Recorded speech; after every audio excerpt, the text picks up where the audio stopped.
What's up, y'all? I'm Will here with Schedulefly, and this is the Restaurant Owners Uncorked podcast, one of the highest rated hospitality podcasts in the world, brought to you by us at Schedulefly. We provide a very simple web-based restaurant employee scheduling software backed by legendary customer service. If you're on pencil and paper or Excel, or you're on some software with tons of bells and whistles and features you don't need or use, Schedulefly is the perfect place for you. Easy to use, point, click, and go, and we'll take great care of you. Schedulefly.com, free trial, check it out. All right, y'all, check it out. Stick is our sponsor, connectwithstick.com. This is an incredible text and marketing tool. So check this out. Engage your customers, drive foot traffic, and increase sales at your bar, your restaurant, your store with Stick. Your targeted messages reach your audience instantly, promoting special offers and events. Look, 98% of texts are seen within 3 minutes. So this thing is simple and it's effective and it works. Elevate your marketing strategy and watch your customer base grow with the most direct way to connect with your customers through text. Start today and see results on the very first text. Stick is a better way to connect with your customers and the easiest way to increase your sales. www.connectwithstick.com. And again, that's www.connectwithstick.com. Folks, this is an awesome sponsor. It's an awesome business. We at Schedulefly know them well. We know that the results are there. This is a highly effective tool, and it's run by a business run by great people. Check them out, connectwithstick.com. Hey, what's up, y'all? I feel like I keep saying this, but another special episode. I mean, this is Josh Halpern. He's CEO of Big Chicken. If you're not familiar with Big Chicken, you will be. They've been around for about 5 years. I think he said 47 locations right now. This is Shaquille O'Neal's chicken concept, and the story behind this and why Shaq is doing this is so cool. And just this whole episode is great. Josh is a super sharp guy. This business is doing very well and will continue to grow. I learned a lot from him, as will you. And, well, we've got a lot more on deck, guys, so keep listening. Stay tuned. Spread this episode around. Shaq, Big Chicken, Josh Halpern, CEO. Thanks for listening. See ya. All right, we are recording. I'm here with Josh Halpern. Josh, just do a quick introduction of yourself. I'm Josh Halpern. I'm CEO of Shaquille O'Neal's Big Chicken. Yes. Did you happen to see the email I sent you with the picture of me and Shaq? I did. You guys are rocking the same muscles there. Unbelievable. That guy. So what that was is he goes up. This is the second time he's done this, but we have a customer called Sup Dogs. So Shaq goes up and he DJs at this party every year up in Greenville, North Carolina, called Doggy Jams, and they get like 4,000 college students from East Carolina out on the city block, and he goes up and DJs, and I went this year just to kind of watch, and but the guy who owns Sup Dogs is, he's become a good friend. He's like, you want to get a picture with Shaq? I'm like, well, yeah, but he's on the stage right now. And Shaq looks over, he's like, come on, man. And I go out there and, man, I shook that guy's hand, and like, I've never been anywhere close to somebody that giant, but man, he was so nice, Josh. I'm like, are you sure you're kind of in the middle of a set? He's like, oh, come on, man. Like, how you doing? And what's going on? And it was, The photo on my Instagram handle, Josh from Big Chicken, is literally him and me, and he kind of has his back turned, and I'm in the background. He's in the foreground, which, as it is an unfair size advantage. And I'm looking up at him, and I'm smiling, and it looks like a little kid looking at. yeah. Well, look, thank you for taking the time to do this today, and I want to dive into a bunch of stuff about Big Chicken, but I want to ask you the only question I ask every single guest is how and when you got into hospitality. And yours is, I think, going to be different because so many folks that come on here are like, oh, I was washing dishes when I was 14, and then, yada, yada, yada. And you've been an executive in a lot of different spaces. I read your LinkedIn bio. So congratulations on a whole lot of career success. what? Tell me the story about your background getting involved with Big Chicken and how this all came about. Yeah, it's like the Grateful Dead, what a long, strange trip it's been, right? Look, at 14, I was washing dishes, I think, if not 14, 15. Okay. When I was in high school, I worked at a bagel shop and then delivered pizza once I got my license. And delivering pizza was still one of the more fun jobs I've ever had in my life. Driving around listening to CDs and, delivering pizza, making good tips in New York.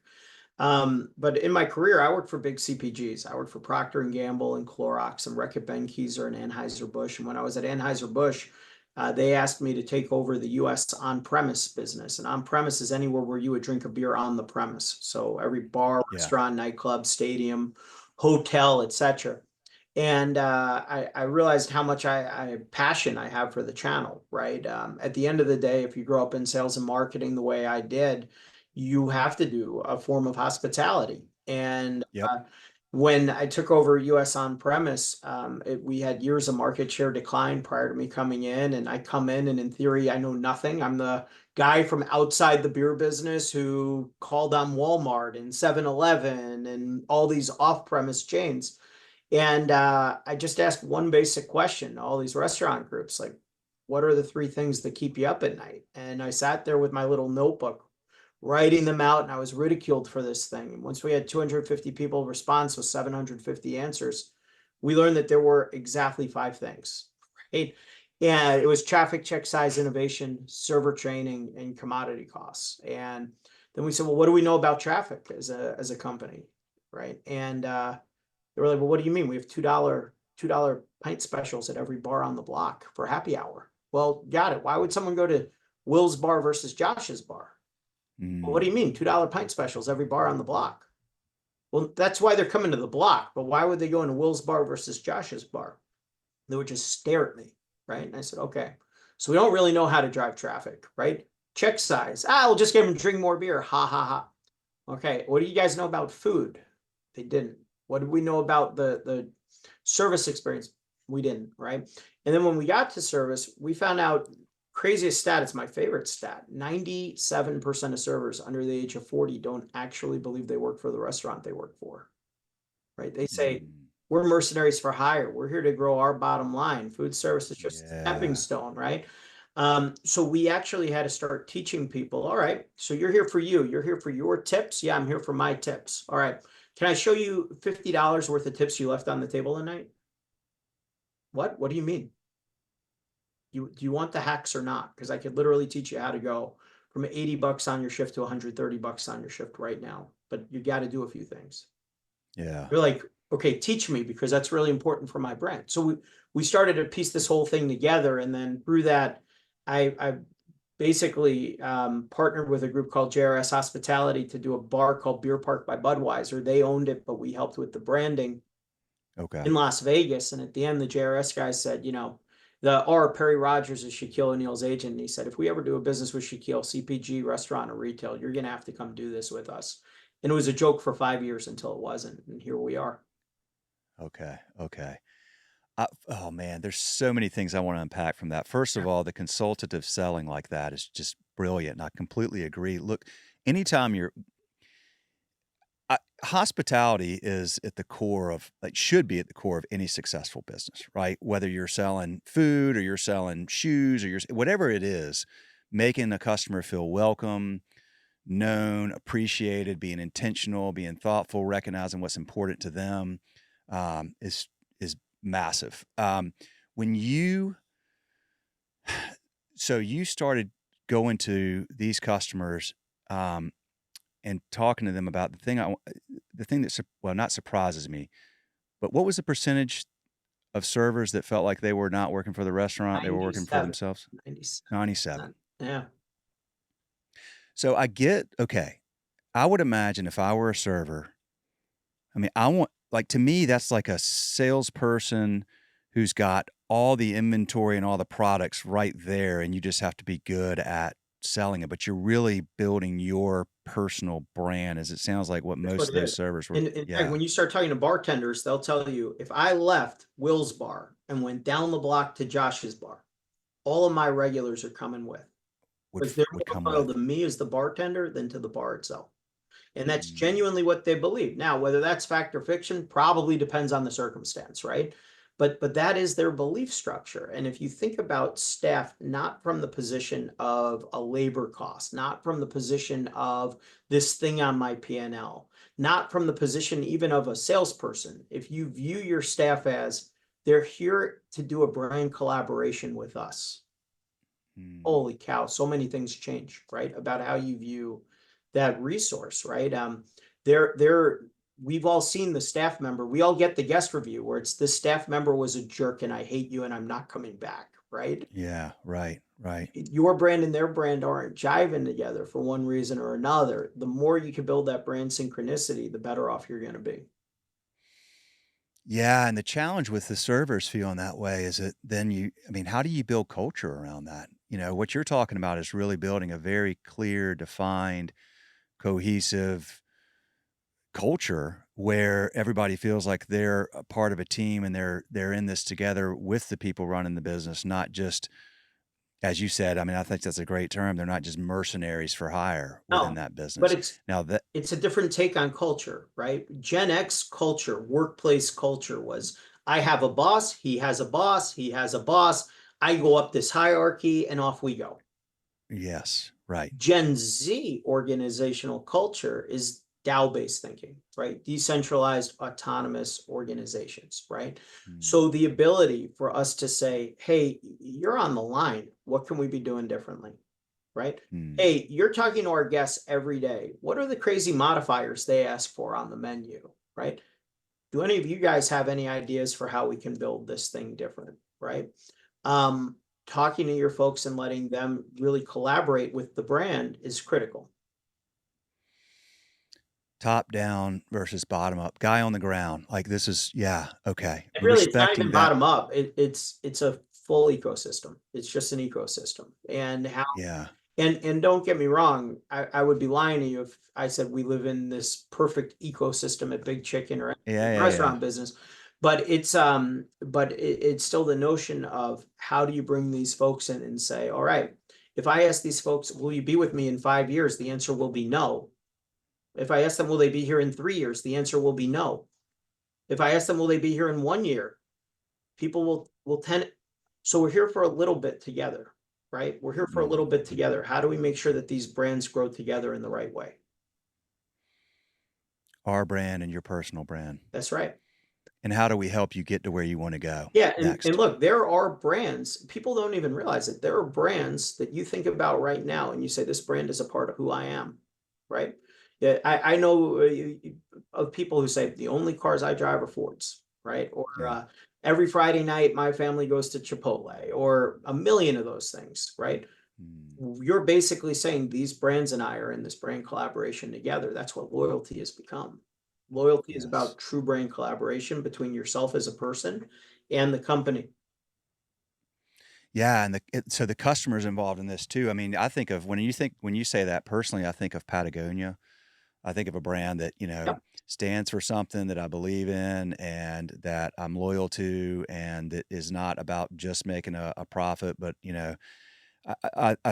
those are the kinds of that kind of brand loyalty is it takes long-term thinking. It's hard, but it creates a loyalty that is just hard to it's hard to replicate and it's hard to compete against. Yeah, but it's not a light switch. It's not you're either on or No. you're off. It's a dimmer switch, right? It's how do you just get it a little bit better tomorrow than you were today? One of the things we are a continuous improvement organization, and one of the things I love to say is we will never be as bad as we are today, right? Ah, I Think love about that. how much better we are now than we were 6 months ago. You know, you got to be continuous improvement and always challenge yourself and your assumptions and be willing to reinvent.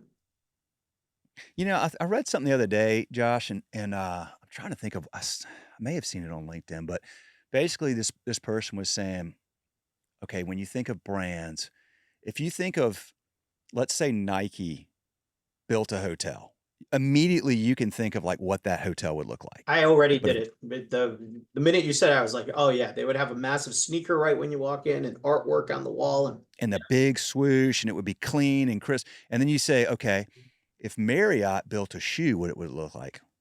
I got no friggin' idea. That's the difference between like that's Yeah. real great, just beautiful branding.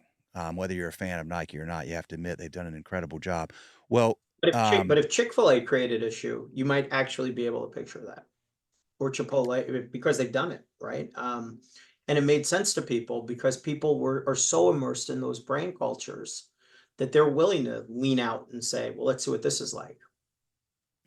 well, okay. So let's talk about Big Chicken. And what is the origin story of Big Chicken? How I mean, Shaq had an idea or whatever. Like, how did this all get started? Yeah, so I mean, it's Shaquille and JRS Hospitality, that group I mentioned earlier that I did the restaurant with in Vegas, and the R. Perry Rogers is Shaquille's agent, and Authentic Brands Group, who does all of Shaquille's business deals and licensing and stuff. The three groups got together and made this happen. For Shaquille, he was a franchisee of over 150 locations, and you know, it's interesting. Shaquille's the most authentic human being I've ever met. And I mean, Mm. ever. Every little decision in his life, there's a deliberacy to. People look at it and say, why is he on a commercial with the general, right? Like, why is that the insurance company he wanted to be with? I've wondered the exact same thing. They were the ones that gave him insurance when he was in college. When he never had Oh, any when money. nobody else would. Yeah. Loyalty. Loyalty. Yeah. So he'd rather be with the person he wants to be with. So they started bringing him all these potential chicken endorsement deals, and he won't agree to them, right? And ultimately, they needed to break it down and say, why? Like, why won't you do this? And he said, my entire childhood was my mama Lucille making fried chicken, whipping up a couple sides, and we'd sit around the dinner table and laugh and do homework Yeah. and everything else. I just feel like if I put my name on somebody else's chicken recipe, that I'd be disingenuous, right? Even though he does eat at Chick-fil-A and Raising Cane's and other places, he just thought it would be disingenuous. And having JRS Hospitality and a restaurant group within it, he worked with the corporate chefs to basically say, how can we build some of Mama Lucille's recipes in a way that's commercial for the masses. And we actually just even shot content with Shaquille and Mama Lucille and one of Shaquille's children, which will come out later this year. But for them it's a family business, right? For them Mm. it's their origin story rooted in chicken, and I think that's something that the better I get at telling that story, and we just brought in a head of marketing that's what he did in his past company. The better we get at telling that story, the more people are going to be genuinely drawn to Big Chicken and to our future. Oh, I love that. I love that story. I didn't know that story. That's an incredible story, and it immediately because everybody knows Shaq, and knowing how authentic he is and how important it was to him that he was authentic. Wow, that just makes you appreciate that this is not just like Shaq throwing his name on some chicken concept. No, in Man, fact, he FaceTimes me every couple weeks and, with ideas. And he is constantly giving us feedback. And if he hears from any of his friends that they went, tell me about it, tell me about it, tell me about it. And he's deeply invested in this because he's made enough money. It's not about money. This is about yeah. legacy. Well, it really matters to him. I will say one thing that really caught my attention about him is when he was coming into Doggy Jams. There's 4,000 people. They're college students. They're screaming, yelling, like he's walking down the street. You see this guy from a mile away. He's got like some guys around him. And I tell you what, he stopped and looked every single police officer in the eye, shook his or her hand, and thanked them. And I mean, like authentically thanked them and like took some time, like to the point that you're like, wow. Like, I mean, it took 15 minutes, because there was like a bunch of police officers around this like city block, and he just Yeah. every single one. And he even went past you see him and he's like, oh, okay, now he's at the entrance where he's going to come on the stage. Nope. He keeps going because there was another like 10 police officers down, past that. And he went to every single one of them before he came on the And if stage. he And it sees was, any kids, he'll stop and talk to the kid. And I asked him about it once. He and I were riding in a car in LA together, and I asked him about it. And he said, "Look, when you're the size that he is, right? Like if you or I were celebrities, you could put the baseball cap a little lower, put your collar up, and people wouldn't know it was us unless you were right Yeah. on top of us, right? Right. They see him, like you said, from a mile away, right? So his only two options are to be a jerk or to be a great guy. And he chose a long time ago that he wanted to be a great guy. And, Yeah. for him, spending those 15 minutes is really nothing. He's having a fun time shaking hands and making people laugh. But for the people whose hands he's shaking, that's a life story that they're going to be telling for a really long time. And he's never lost sight of that fact. And I think that authenticity and that humbleness are what makes him such a great human being. Yeah, I mean, a great leader, really. Do you know the story of the girl tossing starfish on the beach? No. All right. So those of you who listen to this podcast, you're going to hear it again. So bear with me because I've told it a few times and I love it. It's one of my favorite stories. So this young girl she's on a beach and the tide is going out and there's like thousands and thousands of starfish for as far as you can see that have been, washed up with the tide. Now the tide's going out and they're going to bake and dry and die. So she's picking them up while they're still alive and she's tossing them back into the water. And this man walks along and he sees her and he's like, young lady, what are you doing?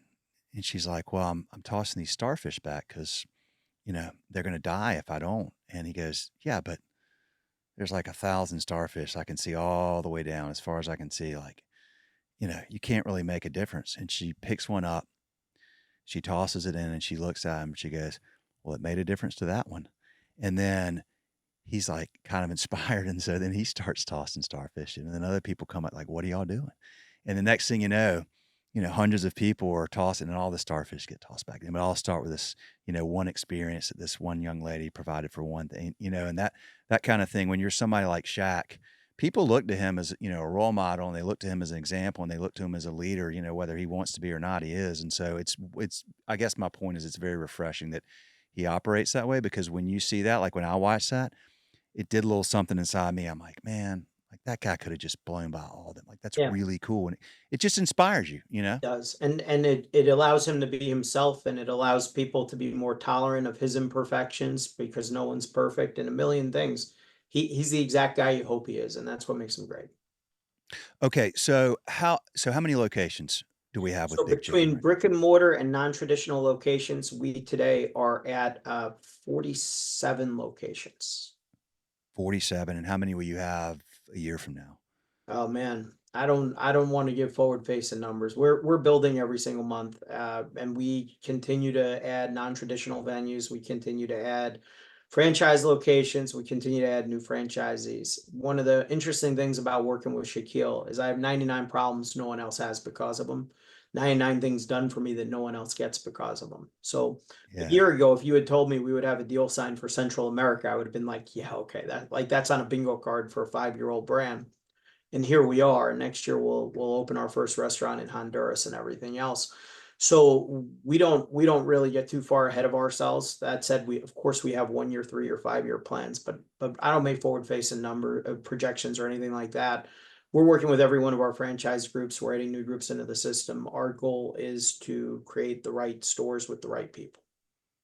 So, how many of those are they is there a breakout company owned or franchise? Are they all franchise or Yeah, we have two company owned stores in Las Vegas. The rest are either franchise or licensed. So we're on 4 Carnival cruise ships. We're in 15 show arenas. I mean, we get around a little bit. are you tell me about franchisees and what are the sort of high level qualities that makes an ideal franchisee? Because I mean, you must have a lot of interest. Yeah, And we've brought on 36 groups. We've turned down 4,700 applications. okay, Now, all most of right, those applications start with like, "Yo, Shaq, I'll open up a fried chicken joint," and you're like, "Not my guy," right? But I no, mean, right, no they've thanks. still applied, right? Uh, Yeah, the thing that makes that such a difficult question, it's such a simple question, but such a difficult question, is for every franchisor, the answer to that question is different. right, yeah, Franchising is like a marriage. If you asked 25 guys, what do you look for in dating a woman? 25 women, hmm, what do you look for in a guy? You're gonna be all over the board, right? And sure, for us, we're all over the board. And sometimes you don't know who you don't want to date until you've already dated that person, right? And, yeah. and we have some of that too with how fast we're growing. What we absolutely do know is franchisees that are the most successful are the ones that are in their stores, know what's going on, are committed to partnership, and are committed to growth. And if you're doing that, odds are we could tackle any problem together. We could have conversations on continuous improvement. We could try to make the right moves for the business.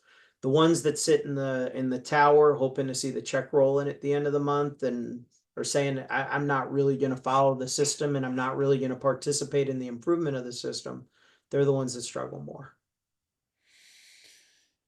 Yeah, I mean, to me, it's, I mean, you just have to have that entrepreneurial grit and hustle and drive, I would think. I mean, even you're taking a playbook, right? Yeah. So you're not just coming up with something from scratch, but any business like that, you just got to roll up your sleeves and get after it and be there and be present. And like, it's hard. And it's really hard in hospitality because you've got so many dynamics. You've got products, you've got people that work for you, you've got customers, you've got any given day, some ridiculous thing happens that you've never had to plan for. And then you have to, there's just so much going on. So it surprises me when you hear of people that think, well, I'm going to leave corporate America because I don't want to be in corporate America. I'm going to buy a franchise, but I'm going to hire somebody to run it. It's like, nah, dude, that's not the way to do that. Like, it's not going to work long term. No, and I mean the truth of the matter is a lot of people that do that keep their day job, right? And they view it as passive income and there's drawbacks to that. Um, you know, eh, we don't bring in a lot of mom and pops. We want multi-unit, multi-concept franchisees wherever possible because the mom and pop, there's an adage in franchising, if you own one, you bought yourself a job, right? If you Mm, own 10, you bought yourself an empire, right? We don't have people that are necessarily frying the chicken as owners. Some do, right? But not a ton. But they do need to be involved in the business. And the ones that are able to be maniacally in the weeds on their costs and not just call up yelling, what's going on, right? They're the ones that are able to affect the most amount of progress and change. Maniacally in the weeds on the cost. I like We that. use the word Um, maniacal a lot around here. We're maniacally focused on our franchisees' unit level economics. It's the sole business objective that we have. And to a point that one of my board members is friends with another restaurant CEO, and he says, your CEO is maniacal about unit level economics and costs. Yeah, he is. Has he brought to the board the price of straws? You know, and my board member goes, no, he hasn't. He's brought to us ramekins and lids and cups and but not straws. Let's get him on the phone. And the board member calls me and he goes, why haven't you shown us straws? And I said, oh, we're vetting a couple. It's 2 weeks. We're going to be talking straws and we're going to show you what we're doing with straws at the board meeting. Right. Now, I right. And the love it. board member got off the phone and looked at the CEO across from him and said, see, you know. Uh, you mentioned Chick-fil-A earlier. What are some of the brands that you admire? Yeah, I admire different brands for different reasons. I mean, I do admire Chick-fil-A and I admire Raising Cane's because they did this the slowly, correctly. They don't necessarily ever deter from who they are and what they are. I really admire Chick-fil-A's passionate drive against the guest experience. Mm, It took them years to get every staff member in their culture to say my pleasure, but they did it. And Raising Cane's, the way they enter new markets with the gusto is really unbelievable. We look at them every day and admire them because they're way bigger than us in the chicken QSR space. But then, in terms of other brands, it's I always had great admiration for big brands like Budweiser, because of just how big into the heritage of the American fabric that they are. mm, But at the end of the day, I think brands always have to be reinventing themselves, and they're not necessarily worthy of admiration all of the time, right? They're mm. You admire them for pockets, and I'm not going to talk crap about any brands here, but in all the brands that I could think of, including the ones that I've worked on, you have moments where you're like, man, I'm so proud to be a part of this brand. Then you have other moments where you say, I'm proud, but we're not necessarily living up to our full potential. And I think those are okay. In terms of restaurant brands that I really look at and say, wow, I always put greater emphasis on hospitality than the food. right? Mhm. Because the food, that's my memory muscle. It's repetition. The food's either good or it's not. The service, that means you care. All right, y'all, check it out. Stick is our sponsor, connectwithstick.com. This is an incredible text and marketing tool. So check this out. Engage your customers, drive foot traffic, and increase sales at your bar, your restaurant, your store with Stick. Your targeted messages reach your audience instantly, promoting special offers and events. Look, 98% of texts are seen within 3 minutes. So this thing is simple and it's effective and it works. Elevate your marketing strategy and watch your customer base grow with the most direct way to connect with your customers through text. Start today and see results on the very first text. Stick is a better way to connect with your customers and the easiest way to increase your sales. www.connectwithstick.com. And again, that's www.connectwithstick.com. Folks, this is an awesome sponsor. It's an awesome business. We at ScheduleFly know them well. We know that the results are there. This is a highly effective tool, and it's run by a business run by great people. Check them out, connectwithstick.com. You know what Maya Angelou say? People don't remember what you said to them, and they remember how you made them feel. And No doubt about it. Yeah, you know, I'm not a big steakhouse guy. I love a good steak. I'm not a big steakhouse guy. I know some people out there who are like, oh yeah, one time I was in this city, I ate at the steakhouse. I don't remember too many steakhouse meals, right? But I absolutely remember going to 11 Madison in New York City and the hospitality there and the way that the servers treated and everything else. Those are the memorable moments. And when I think about the best meals I've had in my life, it was never the food itself. It was always the experience and the entire grandeur of the moment. I cannot wait to call 11 Madison's a customer of ours, and I can't wait to call them and tell them that you talked about them on the podcast today. They get quite a bit of acclaim, but what a wonderful anecdote for them. The interesting thing, just as an aside, if you're ever in Charleston or Nashville, and I'm trying to think of where else they are. Have you ever heard of Hall's Chop House? No. Check it out if you ever go. They started in Charleston. There's just a few of them, but listen to what this is amazing. So they call each one. It's a family-owned thing. There's like one person's in Charleston. I think like one lady's in Nashville. They call every customer the next day, thank them for coming in. Like because they're like, we got to leave a lot of voicemails, but they thank every customer that came in. They have their info. They call them. They thank them. They appreciate you coming in. Imagine that. Like, imagine you go eat a steak or anything, and the next day, the owner calls you. It's like, thanks for coming in. We appreciate you. Like that one little thing. Yeah. Like, Well, and hard 3 years later, that guest will not remember what each bite of steak tasted like, but they will remember that voicemail. And what it does is I haven't even been. I know because I've had 2 different friends that have been, and they're like, because they know I do this, schedule fly thing, and say, no, I'm dialed in the hospitality. Like, man, I went to the steakhouse and this person called. I mean, it's just, that word of mouth is incredible. Yeah. Okay. So now I want to ask you about multi-concept franchisees, because you mentioned that, and that seems to be something I see a lot of these days. I get it from a franchisee because I don't want all my eggs in one basket. Like, that makes a lot of sense to me from a franchisee. Why from a franchisor is that relevant? Yeah, I think from a franchisor perspective, you say, all right, if these are the systems that we admire and they're successful in those systems, right? There's got to be a reason why they were successful in those systems, right? They have to be a good operational franchisee in order for them to get the results. So it's already like proof of concept, if you will, where you go get the teacher cashing out their pension to become a franchisee. You don't really know what you're getting, and they just risk their entire life fortune on you, right?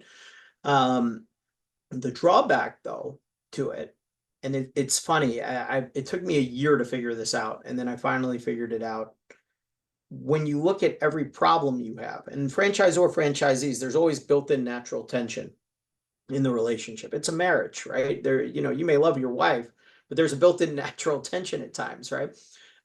One of the built-in natural tensions that exist with multi-concept franchisees is a lot of the issues come out of the fact, well, they're so used to being in this other system. They're Mm, always saying, well, I don't want to do it your way. I want to do it the way this other system did it. Even if the way the other system did it isn't the best way, just because that's what they're used to, right? Without naming names, one of our first franchisees who came in, we were like, how can this person not understand some of the basic tenets of construction? Like they have so many open units. How is this possible? And then we found out after the first store was built, I talked to the owner and he said, you know what, the chain that we're in, that they do the builds. We mm, agree on a budget and then they hand us the keys. This is the first time we okay. ever did this ourselves, right? So there are drawbacks like anything, right? There's consequences to every behavior you exhibit, right? If you go with multi-concept franchisees, you know, the consequences, there's many positives, there's negatives too. It's, are you accepting those consequences as a result of your decision?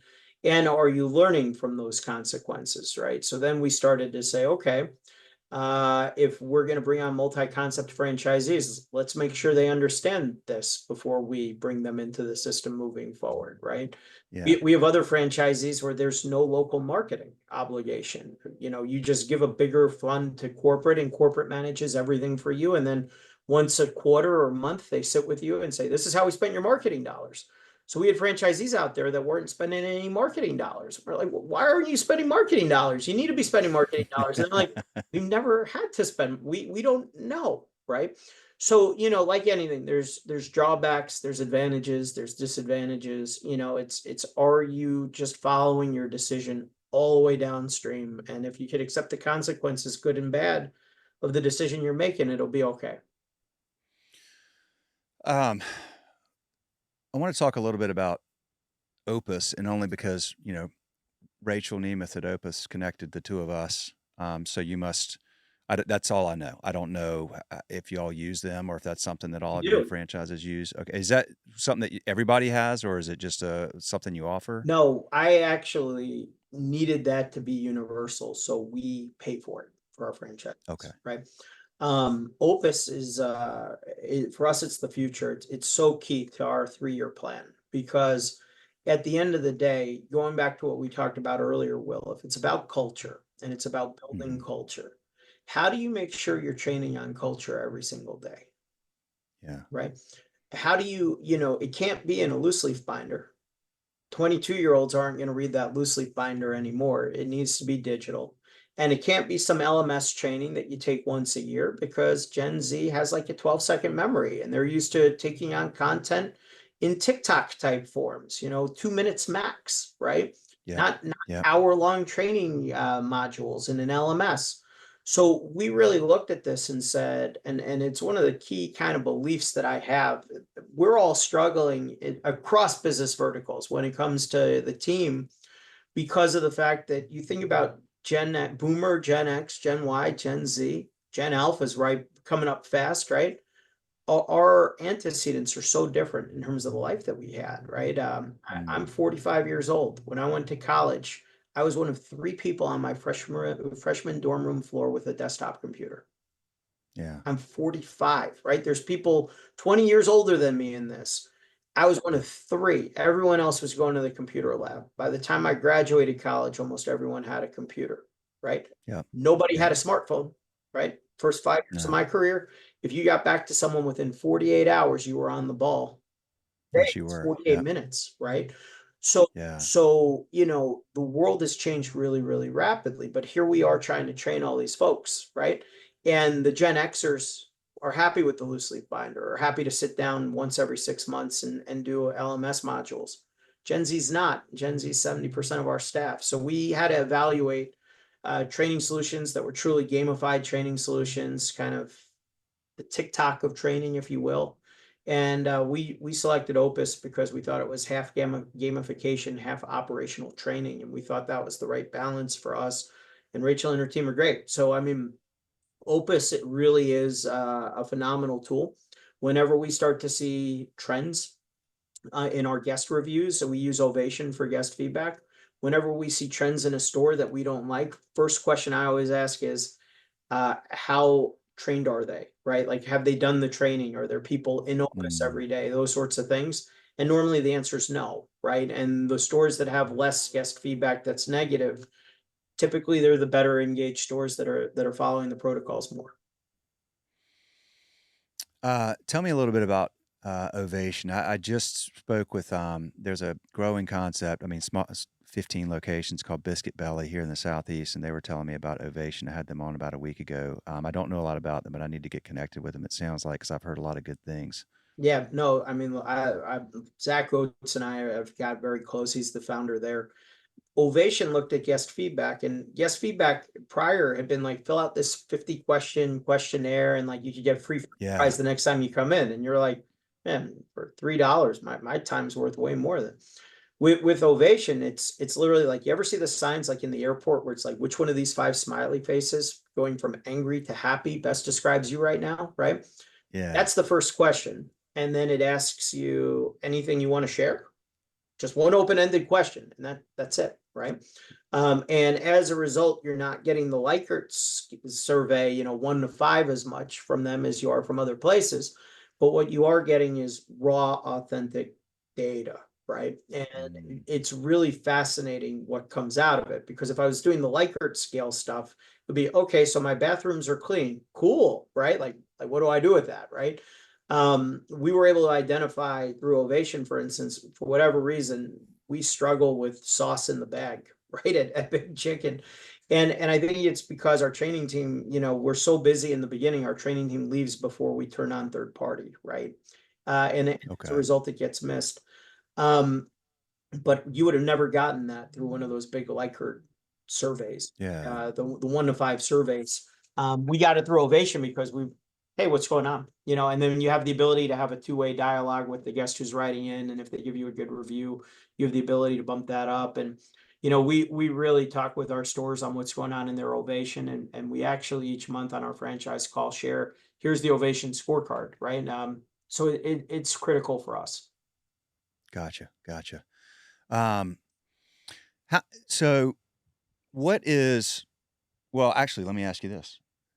Um, is there anything that we haven't talked about yet that you wanted to make sure we talked about today? So many things, but it's a short podcast.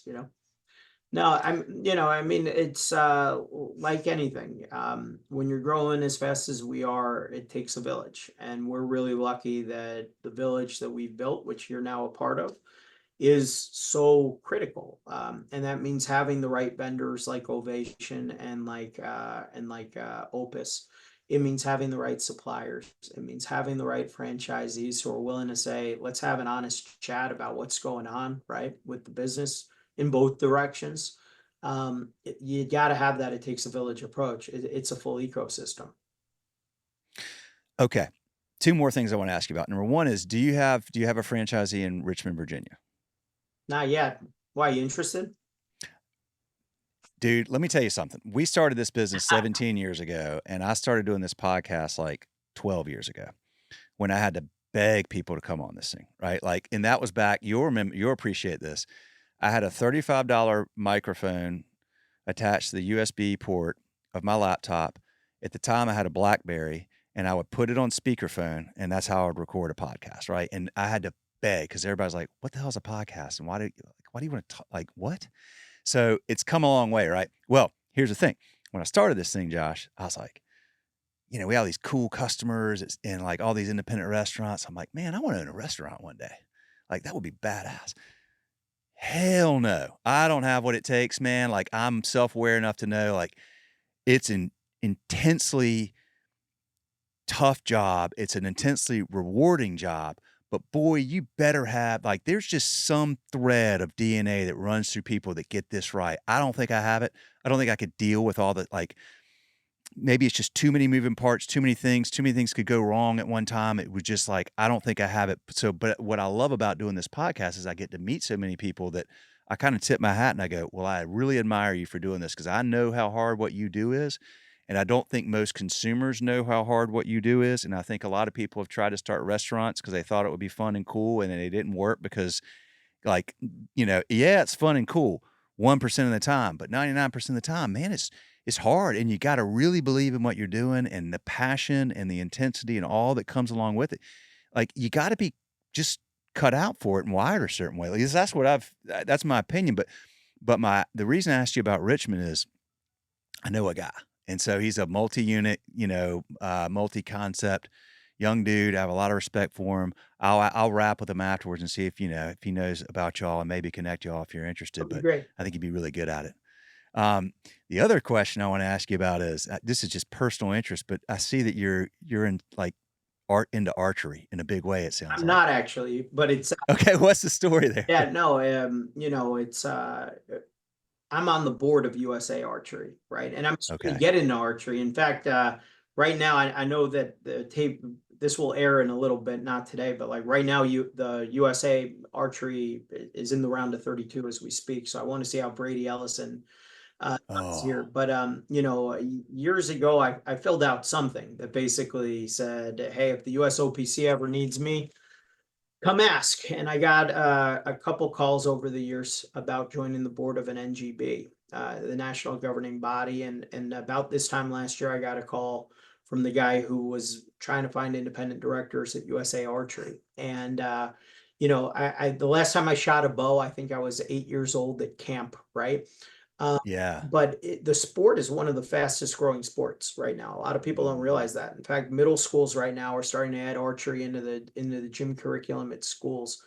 And the thing that makes it so interesting for me, and I why I'm really starting to fall in love with the sport, is because first off, like it's entering inner cities. It's giving people access that they wouldn't have had prior because a bow and arrow set could be as little as like $120, $150, Yeah. which is fairly affordable for schools or for inner city places to get boys and girls clubs, that sort of thing. And USA Archery put in massive effort into urban LA, quite honestly, to start to build facilities in urban LA. The second thing though is it's one of the top para athlete sports, and we're sending a full team of Mm. para Olympians to Paris. The para games are right after the able-bodied games, and it's really incredible when you have folks who were badass athletes who lost use of their legs or whatnot, and archery allowed them to continue to compete, continue to allow them to do some things. Um, it's truly a great sport, right? Because there's a team component to it, there's an individual component to it. It requires intense concentration, it requires intense discipline. It's really incredible, and it's when you think about it, all through history, empowerment has come from the bow, right? Like you go look at Braveheart, right? It's like send the archers, empowerment Yeah. has always come from the bow. And the fact that archery sort of reinvented itself in this really cool way, inspiring girls, inspiring people in inner cities, inspiring para athletes. I'm so proud to put my name on a USA Archery and to be a part of this incredible board. Oh, man, I love that. Yeah, it's this simple thing. It's this, I mean, like going I've got a buddy, Luke Pearson, he goes and, like, goes out once a year to Colorado and hikes up into the woods and hunts elk with a bow, like, it's a bow and an arrow, and it takes focus, it takes strength, it takes attention, it takes patience, it get and by the way, talking about the young generation, I've got 3 kids, you've got kids, I mean, they live on these phones now, so, when you're doing archery, like, you're not checking your text, you're not checking TikTok, you gotta be, like, locked in and focused on something outside or, and just not on a screen, and I love that I didn't know that it was growing like And that, so that's one of the awesome to coolest things, hear. I literally was interviewing this time last year. We were wrapping up the interviews this time last year, and my sons, I have three young boys myself. They come home from camp one day, and out of nowhere, they had no idea what was going on. I said, "What was your favorite part of camp this week?" And they said, "We tried archery, and it's incredible." Oh, Whoa, right? Interest inside of three, right? But wow, the fact that all of them, right, were there. So yeah, and look, most of the money right now in archery is really tied to hunting, but no one's like, hey, you never shot a bow before, let's go elk hunting, right? It starts at an archery range. yeah, started to range with the target. And Yeah. and it's that memory, we all have those memories with our dad growing up, you know, or Mhm. mom growing up, where it's like those memories stick with us for a long time.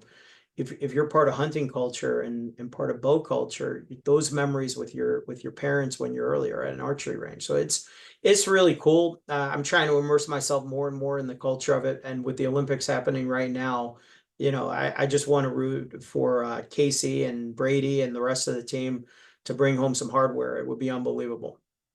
Oh, that's amazing, man. Um, Josh, thank you. This is what a just an inspiring conversation and an educational conversation, and I appreciate you. I know you're a busy guy, so I appreciate you taking the time to do this. When if you do or when you do head down towards Charlotte, you got my info.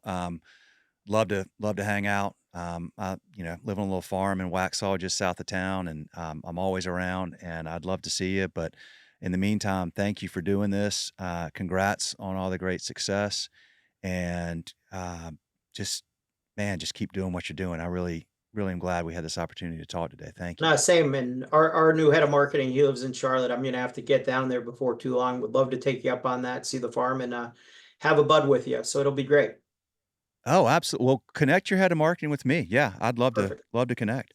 All right, man. Well, thank you so much, and can't wait to. I have not been to a big chicken, so you don't have one here, do you? Not yet. Yeah. Okay. You have any in the Carolinas? Not yet. No, Okay. we're growing, but we're not in the Carolinas yet. Bring it on. All right, man. Thank you, All right. Josh. Thanks so much. Take care. See ya. All right. Bye.